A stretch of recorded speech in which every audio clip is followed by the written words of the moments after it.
就不得不提到胆机的心脏——变压器。输出变压器是胆机设备中的重要组成部分，主要作用是将胆机输出的音频信号进行电压和阻抗的变换，以便与扬声器等负载匹配。同时，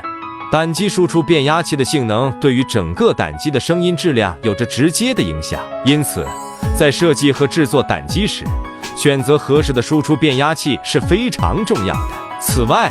为了达到更好的效果，需要选用窗口截面积与横截面积之比较小，铁心旁柱宽度等于横截面中心柱宽度，中心柱两侧空位宽度等于旁柱宽度，且厚度为 0.35 毫米以下的优质日本进口 Z11音频专用硅钢片做铁心。同时，1/2次侧绕组的绕置也需要特别注意，特别是对于推完功放电路需要采用对称的方式绕置。总的来说，胆机输出变压器是胆机设备中非常重要的部分，需要精心选择和设计，才能达到最佳的效果。说到胆机